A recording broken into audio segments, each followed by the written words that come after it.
All righty, welcome everyone. My name is Mary O'Reilly, and I am the College and Career Advisor over at Aragon High School. We want to welcome you all to the San Mateo Union High School District's Financial Aid Night. We have a lot of great information for you all tonight, and so I'm going to pass it over first and do some introductions. I'm going to pass it over to Christopher there. So thank you all for being here. Chris, take it away. Yes, I'm working financial aid at the College of San Mateo, and I'm the liaison with the San Mateo High School Unified District to kind of help out with financial aid nights and other financial aid workshops that the counselors do with everyone. So nice to meet 135 of you. Hi, everyone. My name is Laura Burtness. I am the College Career and Financial Aid Advisor at Hillsdale. You would think I would learn about the doggone mute button. We went through COVID. Welcome, everyone. We're so glad you're here. My name is Laura Burtness. I am the College Career and Financial Aid Advisor at Hillsdale High School, and I have the honor of introducing Luann. Luann is a financial aid expert. She has almost 40 years of financial aid expertise from both 2-year and 4-year college. I did the math, Luann. It's almost. Yeah, Um, close. she knows everything. So she's going to take it away from here and add any additional things that she would like to.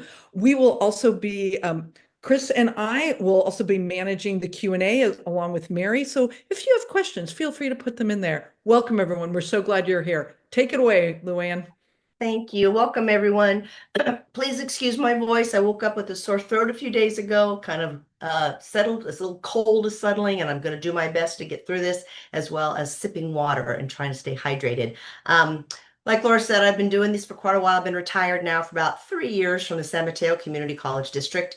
And so tonight we're going to do a nice high-level overview. I am going to turn my camera off, though, because my internet here is not very good, and it's quite possible that I could lose you all. So I'm going to turn the video off. And also, if need clarifying questions, feel free to, Laura or Mary or Christopher, stop me and I'll, retract and we'll go back because I don't want to skip over something that needs to be clarified better.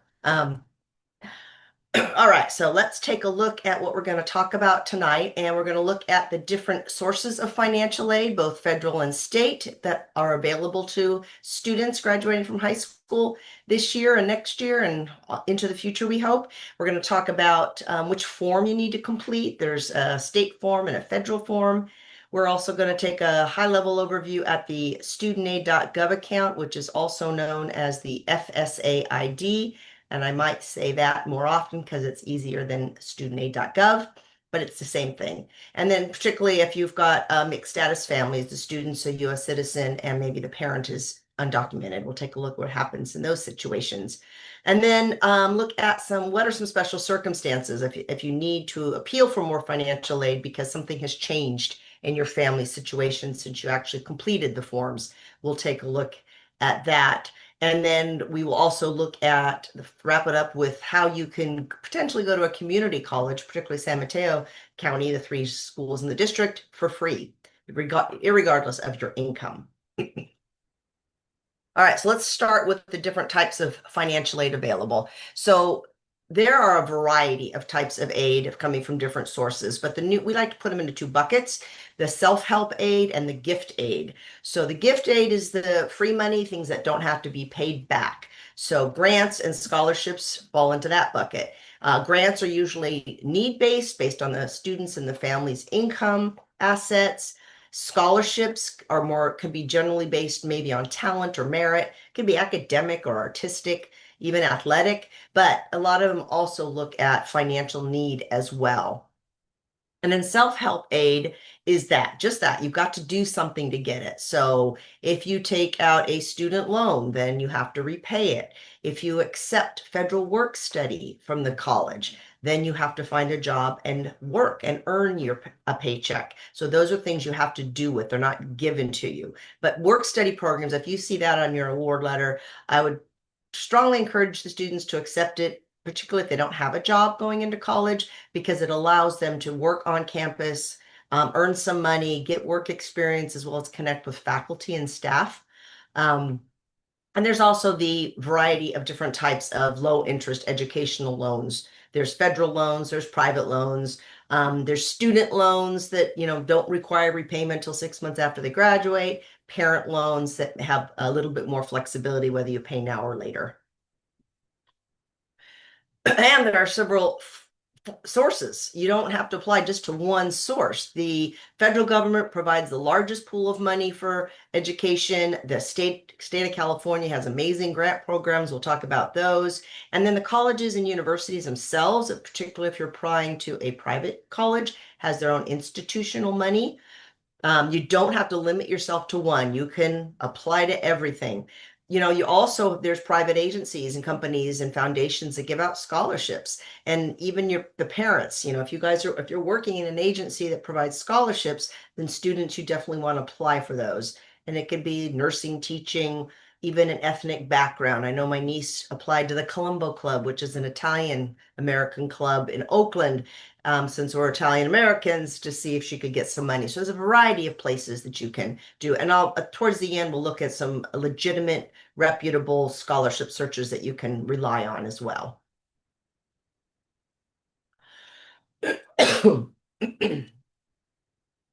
Excuse me. So the list here, the largest federal grant is the Pell Grant, and that's what we call a portable grant.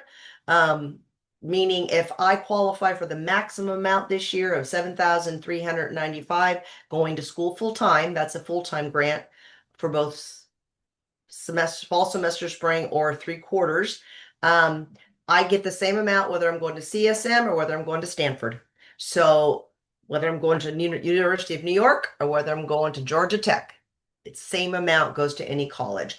Now the FSEOG grant is a federal grant. However, it is based on being eligible for a federal Pell Grant. So if you're eligible for Pell Grant, the college can award you up to, but we don't see that very often, $4,000. You'll probably see a lot lower than that. It's a pool of money that's given to the college, and they have to award it to the highest need students, and it's first come, first serve. So we'll talk about applying early, because that is one benefit of doing that. Because when the FSEOG, the Federal Supplemental Educational Opportunity Grant, that money runs out at a college, they don't get any more. So it's a good grant, helps cover the costs as well. And then there's a federal teach grant, and that's offered at some colleges that offer teaching credential programs. They do require a separate application, and it has a teaching service obligation to that. So if you're a high school senior and you want to be a school teacher, and that's your goal right off the bat, and you're going to go to Cal State East Bay to get your teaching credential, talk to the teaching credential department, see when their applications are available, get that done. It is a grant as long as you meet the teaching obligation. And I think it's about a 3-year requirement and teacher or subject shortage area. If you choose not to go into teaching, though, you change your mind, it turns into an unsubsidized student loan. So it does turn into a loan. It's no longer a grant if you don't meet the requirements. So make sure you understand that before you do it. Otherwise, it is an excellent program if you're going to go into teaching. Now, the work study program is awarded on award letters from the college based on their own set of criteria. Again, it's a pool of money given to the college to award out, not unlimited funds like the Pell Grant. You should either check the school portal or their website to find out about how to apply for a job. There's definitely jobs on campuses. There's jobs maybe off campus as well. But there's usually, most colleges have a work study coordinator that you could talk to find out how to go about finding a job and working and getting a paycheck. Then the bottom two are federal loans. The direct student loan, that's for students, no cosigner needed. The amount they can borrow is based on the grade level they're going to school, and whether you qualify for a subsidized or an unsubsidized is based on the family's income and assets. It's a need-based. Subsidized means it's interest-free till 6 months after the student graduates. Then they start repaying it. That's when interest begins. Unsubsidized student loan is just that. Interest starts to accrue as soon as the funds have been dispersed to the school. So that one will grow if you don't pay your interest while in school and gets added to the loan when you're done. Federal loans better than private loans traditionally. However, we'll talk a little bit more about private institutions that offer those. Now, the Parent Plus loan is if you're a dependent student and your parent needs to provide financial information on the FAFSA, then the parent could borrow up to $20,000 per year per student. This is changing for 26, 27. It used to be unlimited amount you could borrow, and there was no aggregate limit, which can get kind of scary. Now, parents, if you've got multiple kids in college, you have a maximum of 65,000 per dependent child over the life of their education. So they are limiting how much parents can borrow now because it kind of got out of control, I think. And so they're trying to help families manage money a little bit wiser. Interest rates on these loans change every July 1st. It's based on T-bills. And just to give you a sense, this current academic year, the student loans are 6.39 and the Parent Plus loans is 8.94%. Now, these non-need based, meaning you can make $1 billion and still qualify for a federal unsubsidized direct loan because it's not based on income. There is no cosigner or credit check, none. The big difference then, like I said, is that interest will accrue while the student's going to school. And when you sign your promissory note, you can indicate, I want to pay my interest or I want to have it added to my loan when I'm done. Just be aware that 6 months after you graduate, if you don't pay the interest, your debt will be higher. The private loans, there's some organizations now that will have like Citizens Bank and Sallie Mae. They have ones for students and they also have some ones for parents as well. And these are credit based. So there's a credit history run, a credit score looked at, and interest rates will be based on the credit of the borrower. So if the student's borrowing, I would encourage the parent to be a cosigner because if you've got good credit parents, then the interest will be lower for your student. The Parent Plus loan is subject to what they call a soft credit check. It's not looking at your credit score. It's just making sure you don't have any adverse credit history, no recent bankruptcies, nothing more than 90 days delinquent. And the interest rate again is right now at 8.94, and there are fees up to 4%. So look at all the options before you sign on the dotted line to make sure you understand what you're signing. Then the state of California, we have a really robust grant programs. Not going to go into a whole lot of detail because I think your financial aid counselors on the high school will do a deeper dive. But basically, if you fill out a FAFSA, you're automatically applying for a state grant as long as you list a California college on your FAFSA. You don't have to do a separate application. Your high school has probably already sent your sophomore and junior grades to the California Student Aid Commission. If not, I'm sure they're going to do it before the end of the year. And then the Student Aid Commission matches the income, the family size, and your GPA to determine which Cal Grant, if any, you qualify for. Big differences is Cal Grant A and B are for students pursuing four-year degrees. And then a Cal Grant C is for student vocational or technical. So that could be 9 months to 2 years. But again, it's based on the Cal Grant A and B are based on your sophomore and junior grades, your GPA. And the Cal Grant C is not based so much on GPA, but more on what kind of goals and what what kind of vocational program you're going to be working on. There's some of the community colleges like Skyline, I think it still has a bachelor's degree program, but there's about 10 or 15 of them in the state now that offers bachelor's degrees, and you could get a Cal Grant A or B at those schools as well. Otherwise, if you're doing a four-year school, that's where the A and the B would cover. The CCPG or the California College Promise Grant is a fee waiver, and that's offered at the California community colleges and waives the $46 per unit fees.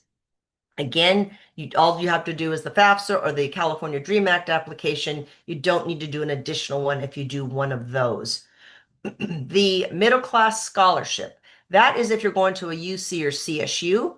It is based on income and assets.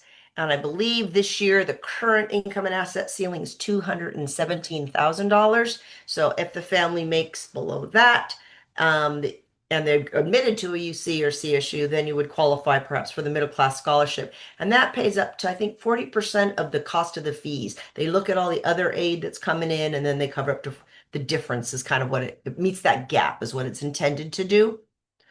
And then the Chafee grant, and this is a separate application. You have to do it just once, but it is for foster or current or former foster youth. And this does pay up to $5,000 annually to students who are in foster care between the ages of 16 and 18 years of age and are currently under 26 at the start of the academic year.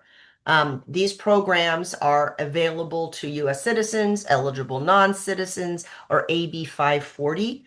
So we'll talk a little bit more about that. You do have to be enrolled at least half-time to be eligible for these, and you do have to be meeting the college's academic standards and passing your classes in a sense.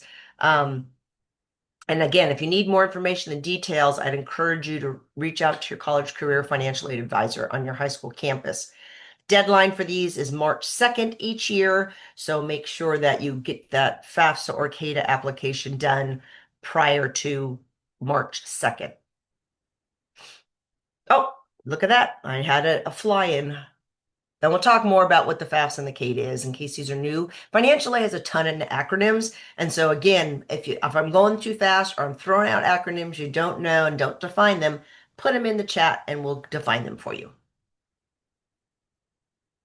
All right, so there's different types of application. It's going to be based on the student's citizenship status. So the students who are U.S. citizens or eligible non-citizens, they're going to complete the free application for federal student aid or FAFSA. Generally, students that have the old green cards, which is a permanent resident status, they have an alien registration number, or who have parolee, asylee, or refugee status, they meet the eligible non-citizen requirements. And so that there would then complete the FAFSA form. It opens up to all people October 1st. There's currently a beta testing going on and it seems to be working quite well. But we encourage you to apply no later than March 2nd so you don't miss out on potential Cal Grant money at a four-year college. So students, even if your parents are undocumented, you would still do the FAFSA because it's based on your status. Now, the Cal Dream App application is a student who maybe has the AB 540 status or they're DACA students, and this is used for determining state and institutional aid in California colleges only. So no federal aid for these statuses, but potentially Cal grants, which the A and the B actually covers most of the fees at a CSU or UC. Now, this last form, the CSS financial aid profile, this is only for some schools who require and ask for it. Traditionally, private universities, Stanford and Santa Clara in the area do require it. There are some public schools in other states, high-profile schools, but mostly private. If you don't know if your school requires it, you can check on the College Board website, or you can check on the financial aid page of the college you're applying to see if they require it. Big difference is they're going to ask for more information because this is used only to determine their own institutional money, not federal or state. So they want to narrow down who they're going to give their money to. So that FAFSA, the free application for federal aid, this is a form. It collects the students and other contributors, could be if you're a married student, your spouse, or if you're a dependent, your parent or parents, financial information as well as the household size. It is not a grant. When I worked at a school, I'd hear all the time, I didn't get my FAFSA grant. The FAFSA is not a grant. It is a form that determines grant eligibility. It also then collects the colleges and universities that you might be interested in. So you can list the schools on that as well. But again, this is a free form. You should not be paying anybody anything to get help with this form. It actually was outlawed, I think, in 24, 25. People are not allowed to charge you. So there's plenty of people out in the industry who will help you for free. So don't pay anyone to do this. The main sections of the FAFSA are going to be the student's personal circumstances, which is basically, are they married? Are they a graduate? All those different questions that makes them independent or dependent. And then it's going to ask for the demographic of both the student and the parent financial and their financials, and then the colleges you want this information to go to. Then at the end, you're going to sign it and you will create a digital signature, which we'll talk about too. But what all this data collected with this complicated formula called a need analysis formula, there's an SAI that's created, that student aid index, and that's used then for the college uses that to determine what types of aid you'd be eligible for. So it is a measure of the family strength, and we don't always agree with this number, but that's the formula that the federal government uses, and most colleges and universities will use it to determine what you're eligible for as well. Just so you know, this is an annual form. You have to do it every single year you're going to college. It's also for graduate students and professionals. So if you're going to law school or getting your MBA, you'll still want to do this form into those years as well.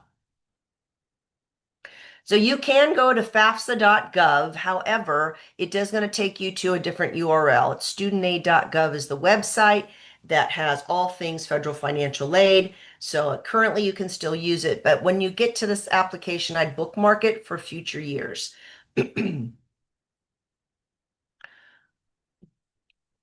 Now, a student, again, who's determined AB 540 or doesn't have a social security number or an assigned DACA SSN or has a temporary protection status, the TPS or U visa, they should be using the California DREAM Act application and not doing the FAFSA.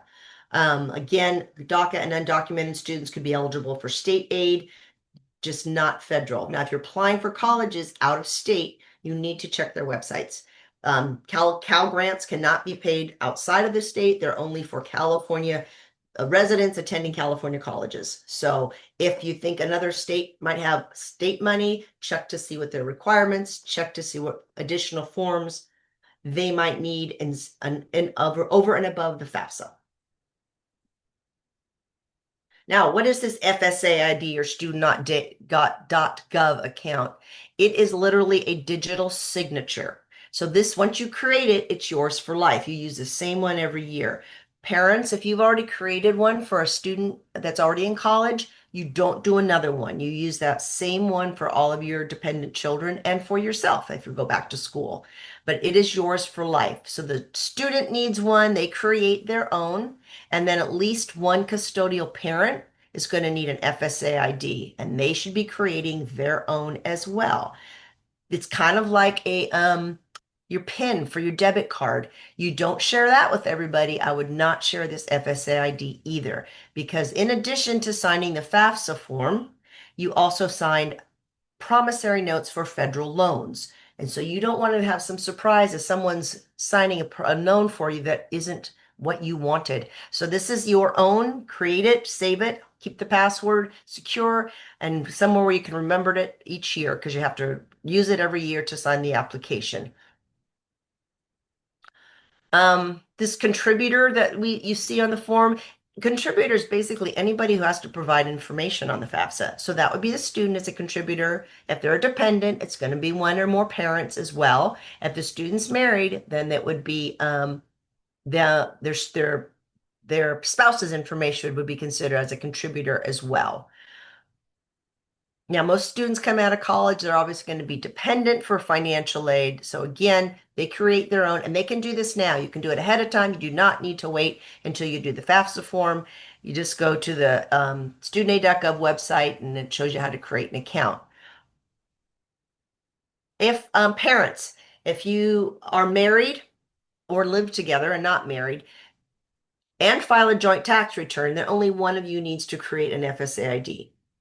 If you file separate tax returns, then both of you have to create an FSA ID, because you're giving consent and authorization to the federal government to import your IRS information onto the FAFSA.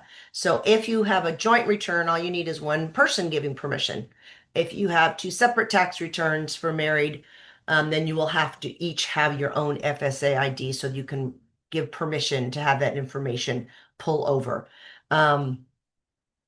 Contributors, you do not have to have a social security number and you don't have to live in the United States to create an FSA ID. If you have a high school email address or a work email address, I would strongly encourage you to create a personal one and use that for all of your financial aid and college admissions applications. You don't want to miss out getting emails because you got turned off or you're no longer working or going to school at a certain place. So use your personal. And because for one, if you have to recover your password or you got to get to your emails that says, here, click this link to get to something important, you want to make sure you receive that information. And again, I cannot create or stress enough, the student should create their own. Parents can help them if they like, and parents create their own, and student can help them, but sit at the computer and do it together, but create your own and save it somewhere. Now, if you students have not, seniors have not created one yet, watch your announcements because there's going to be some flex time during the classroom, and the counselors will let you know when that is, and they'll help you through that process. Now, which of the dependent students needs an FSA ID? I already said if the parents are married and filing a joint tax return, then only one parent needs that ID. If the parents are married to each other and file separate federal income tax returns, they're both going to need an FSA ID. And this does include those who file as head of household or married separately. It's all about filing together. Now, if the parents are unmarried, not married, but they live together, but you live together, you are treated as though you are married, and both of you are going to need studentaid.gov accounts if you did not file jointly. So even though you may not be legally married in the eyes of the court, according to federal financial aid, you are technically married for financial aid purposes. Now, if your parents are not living together, they're either divorced or separated, the rule is the custodial parent is the one who provided more than half of the student's financial support in the last 12 months prior to filing the FAFSA. They're going to be considered the custodial, and they're going to be the contributor that will create an FSA ID. If that parent has remarried, the step parent is also a contributor.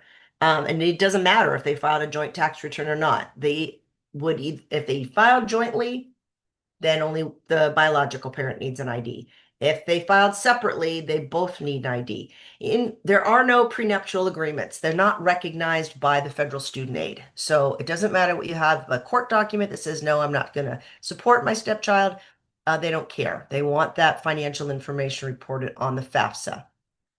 Now, if one parent has a Social Security number and one does not, but they file a federal tax return together, then the parent with the SSN should be the one creating the FSA ID. Now, parents who don't have a Social Security number, they're still required to create an FSA ID. What's going to happen is there's going to be a box that says, I don't have a Social Security number. You check that, and then you're going to be guided through several knowledge-based identity validation questions. And these are really specific to you, the parent.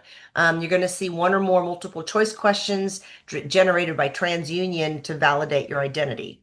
So if your identity cannot be validated, maybe you don't have a credit history, you can still move forward, complete that FSA ID process, and sign the FAFSA. You don't have to wait. You can do it right away at the same sitting. Parents, you're going to be able to use that account again to sign the FAFSA, but you're going to have to manually enter your financial information and family size on the application because they won't be able, they can't validate your identity. They can't pull the IRS tax information over. So have your 2024 tax return in front of you so that you can manually enter the information, and it will guide you through what lines to look at with that process.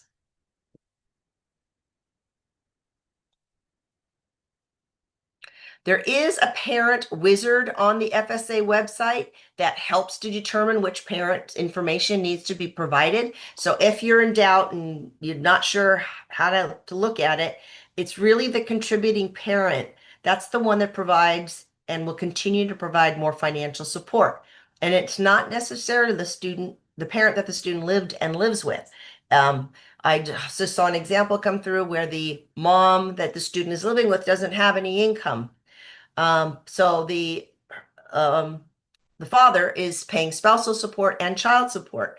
Um, the father is providing more than half of the financial support, and he would be the contributor for FAFSA purposes. And if you two parents say, oh, we contribute exactly the same amount, then it's the parent that has the most income and assets is the contributing parents.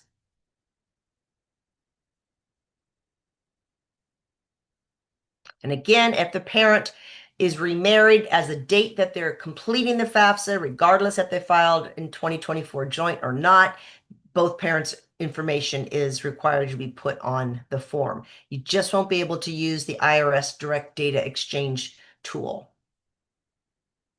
Now, the family size is going to be brought over from the federal tax return, your number of exemptions, but it's an updatable field. So if that number has changed, you can go in and manually override it, and we encourage you to do that. So you get through the FAFSA form, you complete your income, your assets, family size, you sign it, you list all your colleges, and what's going to happen then is you're going to get a confirmation page that says you've done it, it's completed, the information is being sent to the colleges. We encourage you to keep a copy of that confirmation page, either PDF it or print it, and then Part 2 is going to be once it's submitted, you're going to get an email that says it's processed, and you're going to have a link to take you out to the FAFSA submission summary, or FSS. If there's no email or an invalid email provided on the FAFSA, then a paper one will be sent. And that takes a little bit longer. But electronically, the email comes to the student's email address. Then all of the colleges you've listed are going to get the same information that you put on the FAFSA so that they can determine financial aid at their institution. It should be only 1 to 3 days to get that email, except maybe peak processing. But if you find that you haven't got any confirmations, you can go back onto the FAFSA website, and there's a little toolbar, or not toolbar, but it gives you some icons of where you are in the process.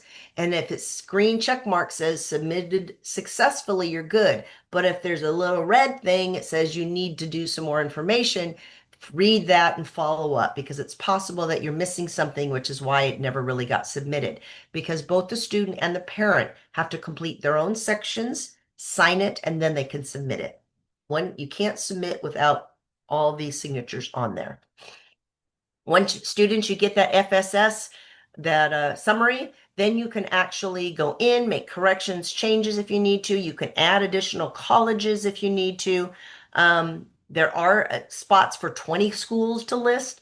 However, if you are one of those that lists more than that, then you can remove some after your FSS comes in, add some more, resubmit it, and the new colleges will get it. And just as a reminder, every CSU and every UC has their own school code.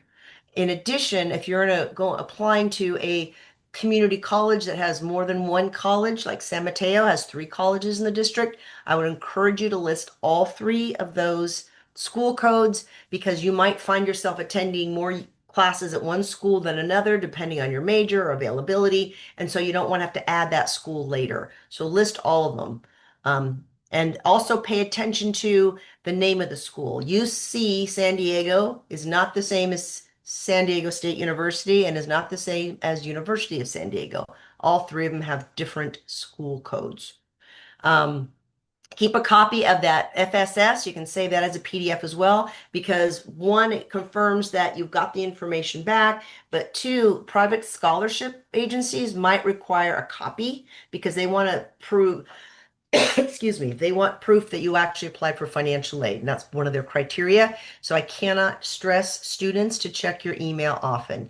Parents, it won't come to you, it'll come to them. So please, students, I know it's not something you do regularly. Put a reminder on your phone once a week, check your email, because once you start getting the college admissions and they're going to require more information, financial aid office is going to ask for stuff, you need to respond in a timely manner. So check your emails. Now, the California DREAM Act application, or CADA, this is a result of Assembly Bill 540, which is AB 540. And students can qualify for in-state tuition if you have attended California schools for at least 3 years, you've graduated from a California high school, and you're attending a qualifying California college or university.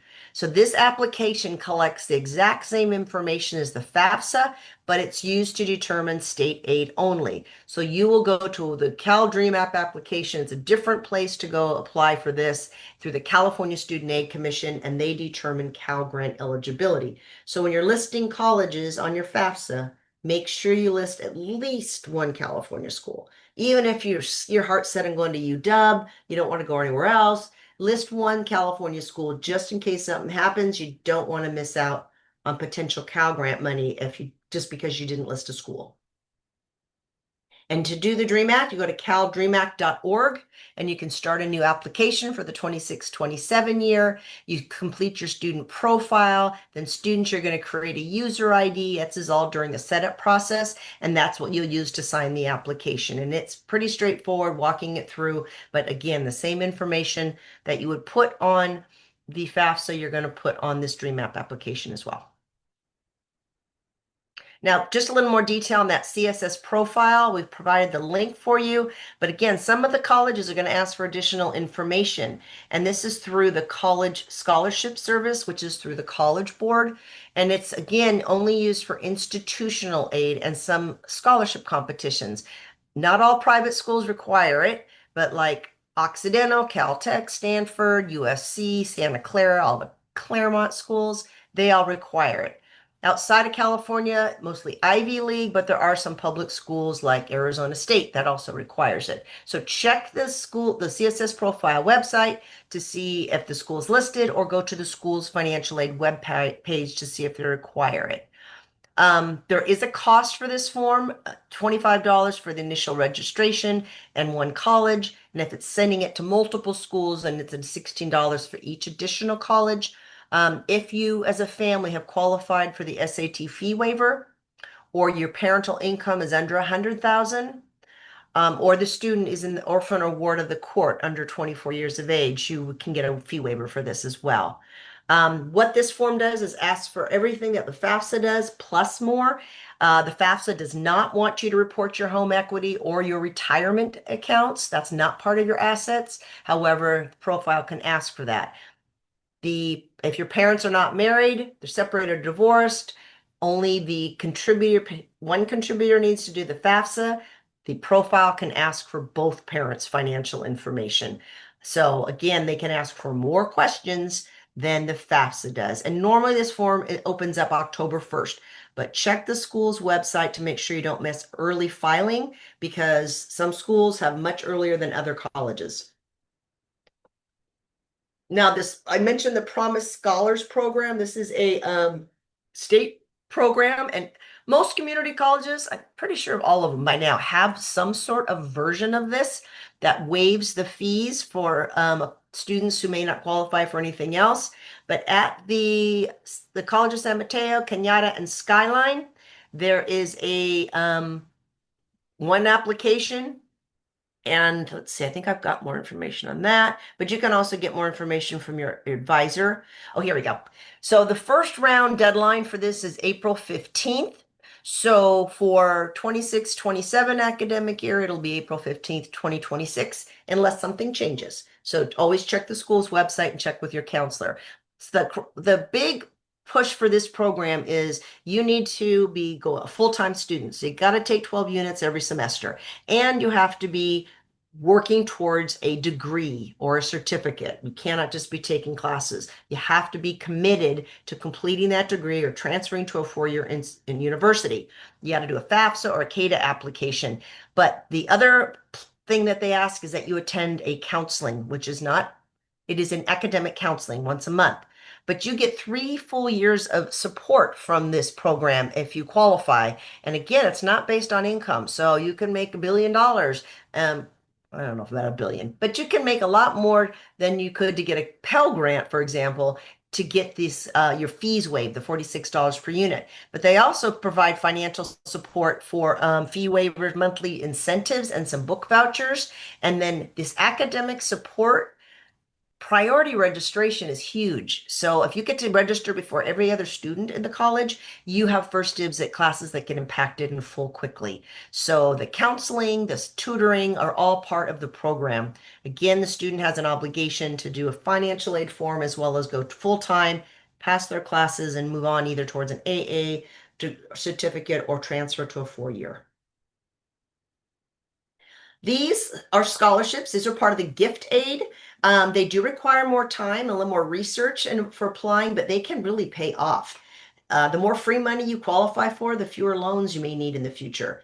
So you need to write a personal statement. Basically, this is where you get to toot your own horn. You get to tell your story. You get to brag about yourself. You need to convince an organization why you deserve that money.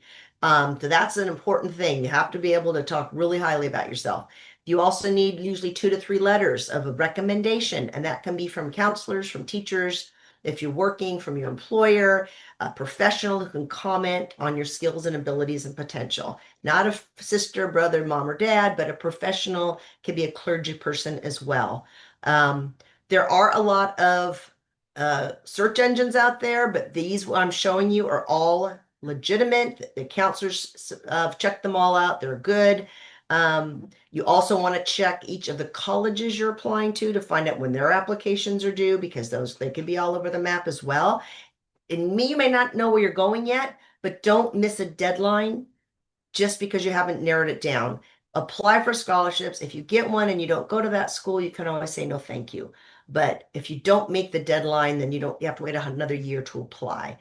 And again, the San Mateo Community College District has a scholarship program, very robust as well, that you can apply to. And the deadline's March 2nd, but Christopher, if that's different, could you put it in the chat, please? One thing you want to make sure is when you do a search for outside scholarships, do never ever put your social security number or bank information or pay a fee. Click out of any site that asks for those things. They are trying to steal your information. You do not pay money to get money when searching for scholarships or applying for financial aid. So start with your high school and look at their scholarships first, the potential colleges, use your college career center, and really take a look and see which ones you may qualify for. 4-year planning is important. So if you're applying for a scholarship, take a look at it. Is it renewable, or is it only good for 1 year? Is it good for 2 years? What's the criteria? Do you have to pass a certain amount of units? Do you have to keep a certain grade point average? So make sure you understand also what the requirements are for getting that free money. Excuse me. Now, WICI and WUI, I just love saying them. WICI stands for Western Interstate Commission for Higher Ed, and WUI is the Western Undergraduate Exchange. There's about 160 institutions participating, and the WICI states are listed in the bottom bullet. Not all programs at all colleges participate in it, though. My niece went to Boise State. She was trying to get into nursing. She got in, accepted. They didn't give it to nursing majors because that's an impacted field. By the time she realized she wasn't going to get a 4.0 and switch majors, she was not able to get the WUI because it's only for incoming freshmen, not for transfer or changing of majors. Usually they'll cover 150% of an in-state tuition, so they're not going to charge you out of state. So take a look at the colleges you're thinking about applying to, see if they participate in the WUI program. If they do, is your major included? If it is, get that application done before they shut it off, because they can close them early. They can make some schools only accept a certain amount of them. But it's a great way to go to school out of state without having to pay out of state fees. So the FAFSA collects prior year income. So when you're talking 26-27 academic year, you're going to use your 2024 federal tax return. That's the most current completed tax year. 2025, you may not file till next spring, so it's 2024. Now, what if something has changed drastically since you filed your tax return? It could be a layoff, it could be a death of a spouse, medical expenses, anything that that affects the family's ability to pay for college that's no longer there from the time they completed the FAFSA could be considered special circumstances. Um, Basically, it's something where there's significant change in income, or it could be assets too. If you reported a family asset when you did the FAFSA, and assets are anything from cash, checking, savings, investments like CDs, money market stocks, bonds, as well as a rental property, the value of that does not include your home, again, and not your retirement. But if something happened, you had a big, huge portfolio of stocks and bonds, and something crashed, and you no longer have that, you might want to then appeal to the financial aid office. The financial aid administrators have the authority to make adjustments to information make adjustments to the FAFSA based on some special circumstances that you and your family may be encountering. This is called professional judgment, and it can only be made in the financial aid office. Nobody else on campus or the Department of Ed can make those. But if you've got extraordinary dependent care, and that could be an elderly parent, or it could be a child, or maybe even some medical expenses over and above what your insurance is covering, you can appeal your case, and most financial aid offices have a form that will guide you through the process. It'll tell you to write a written statement to completely outline exactly what's going on, timelines, everything. And then it'll ask you for your current income and projected income. And if you've been laid off, it might want an unemployment statement. If you've been downsized, a letter from the employer, anything that supports your case. So take a look at their forms, get those submitted. The challenge is, though, you have to do it to every college. Colleges do not accept professional judgment made by another college. So you might want to wait till you narrow down what schools you're going to go to before you go through this whole process, and wait till the spring. Again, and every school handles it differently and timelines. I know when I worked at San Mateo Community College Districts, we started accepting them as soon as 26, 27 applications started to load and we were collecting documents. However, UCs might not do them until late in the fall. It's a lot of work, and they may not have the bandwidth or the staffing to review them all. So take a look at the school's website or shoot them an email and ask them when you can actually submit something if the family income has changed. I think I covered all this. Key is extenuating and special circumstances that affect your financial ability to pay for college, things that are beyond your control, and you can appeal for more aid at any time. It doesn't have to necessarily be now. It can be, say something happens in the middle of the academic year, you can apply as well. But again, check for the forms that the college provides, and that will guide you through the process. Now, there is a link here, a free tip sheet on how to appeal. Mark Kantrowitz is like our financial aid guru in this state, in the country. He wrote a whole book on how to complete the FAFSA, but this one is free, and you can download it and use it to kind of help you through the process. You need to fill out an appeal for more aid. So there are going to be some workshops coming up. Check your, I don't know, you call them your school portals, your website. Families are welcome. Parents, I encourage you to attend with your child because, again, if you have to manually enter stuff because you can't import from the IRS, you'll need your copies of your tax returns, and you'll need your social security number, date of birth, all of those things. So, and if you're married, it'll want when you got married. And let me tell you, there's a lot of students who don't know what month and year their parents got married. So watch for that information. Attend if you can as a family. It's very important. And there is a little post-test if you want to see, if you did the pre-test and want to see how well you did, or did you learn something, you can do this post-test as well. But I think now I'm going to open it up, and if Laura and Mary and Chris want to unmute, is there any questions that did not get answered or something I need to elaborate more on?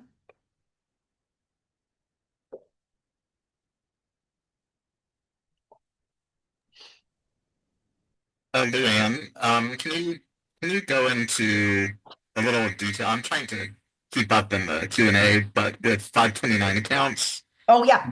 can you talk about that a little bit more? Because I can't type as fast as Yes, that's how we can talk perfect. about. Yeah. That's a lot. So 529 accounts, for those of you who don't know, are tax sheltered investments for higher education. The student, if the parent opened one in the student's name or the student opened their own, it's the parent's asset. So whatever the value is at the time you're completing the FAFSA is what you report. It's the parent asset, not the student's. If grandma or grandpa opened up a 529 account, it does not get reported on the FAFSA, just the parent. If the parents have several kids and you have 529 accounts for all of them, you only report the value of the student that you're doing the FAFSA for on that FAFSA. Now, you might say that's going to bump me out of getting financial aid. Well, the point of the 529 is to have money to pay for your education. So you will use that the first year, pay some of it down, and then when you reapply year two, you're going to have less assets. So you report it, the full value at the date that you are completing the FAFSA for the student, but under the parent's asset. Did that answer the questions?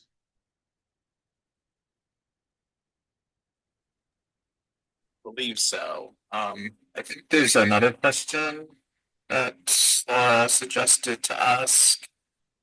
Um, have you ever heard of any college penalizing merit aid because of DASCA information?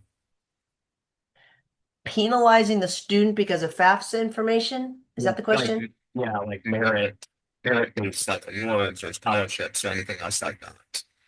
Yeah, your speaker on your computers, I'm having a really hard time understanding you. I'm so sorry. But I Here, think you're saying, I'll tell. Hey, Luann, it's Laura. uh-huh. The question was, have you ever heard of any college penalizing any student if they filled out the FAFSA regarding merit aid, like lessened their merit aid due to FAFSA?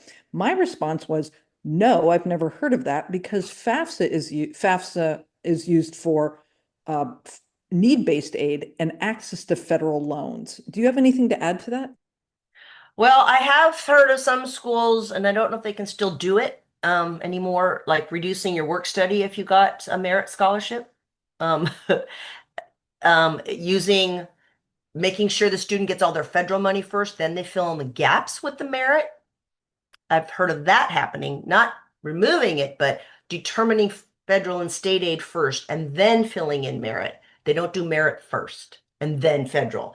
The other challenge this next year coming up, new law changed for 26, 27, is if you have a full ride scholarship paying for all your tuition fees, all your costs, you can't qualify for a Pell Grant because you don't have any need for it. Currently, Pell is awarded first, and then you can get any other scholarships that come in. But that rule is changing in 26, 27.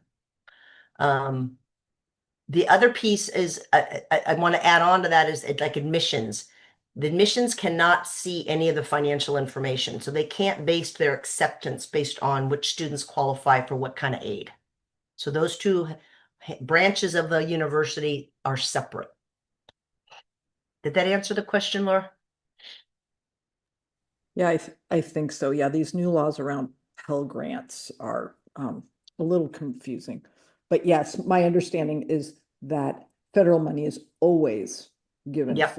Currently now, 26, 27 changes. However, I can't see, I think admissions and I think scholarships that give full rides, my guess, just a guess, but I would think that they would start adjusting down how much they're giving based on if the student can get Pell and do the Pell first, because that saves the college's money, right? I mean, logically, but it's too soon to tell. Everybody's still trying to figure it out.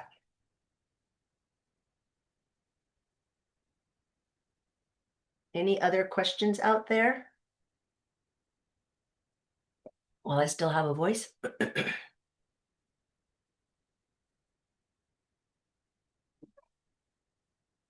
My email address is on this slide. I am retired, but I stay in touch. I work on the CASFA High School Counselor Training and Program Committee. So I'm still in touch with a lot of really smart and actively involved financial aid directors across the state. So if there's some question that your career counselor on your campus can't answer or I can't answer, I will find somebody who can answer it.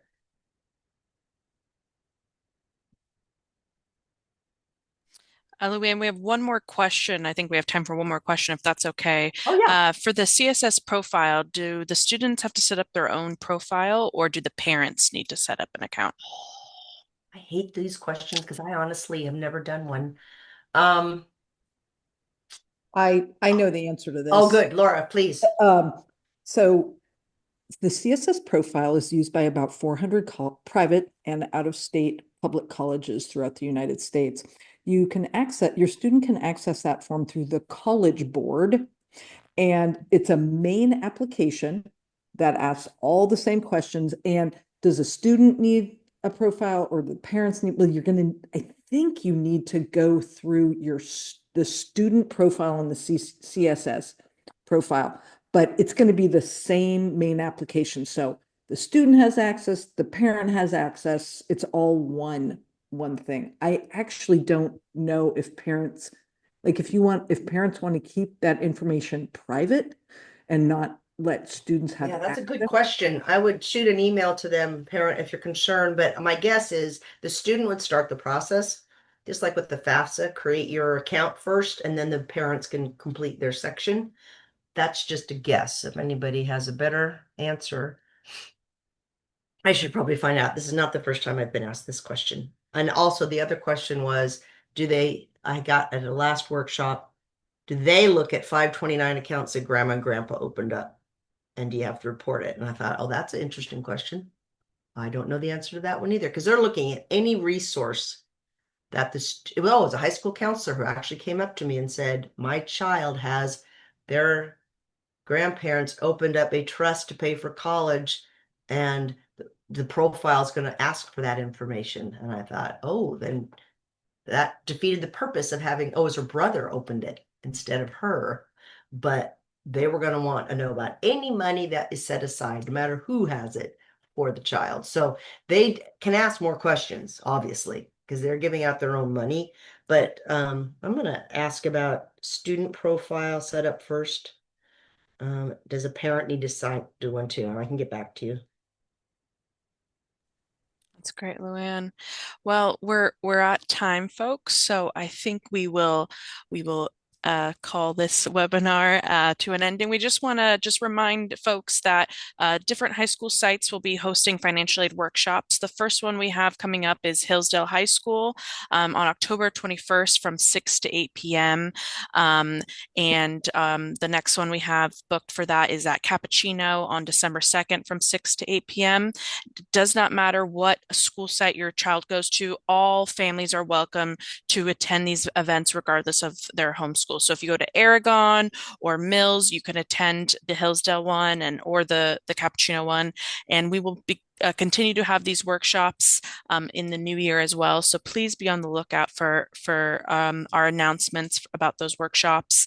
And again, this webinar was recorded and it will be posted on the individual schools' websites very shortly. So Luann, thank you so much for joining us. My You have a pleasure. wealth of knowledge and we just are so appreciative. So, and if you have any questions, please contact your school's college career financial aid advisor and we're happy to help. So thank you everyone and Thank we you. hope And you have good a luck to wonderful you night. all. Yeah. Thank you, Luann. Bye-bye. Bye everyone.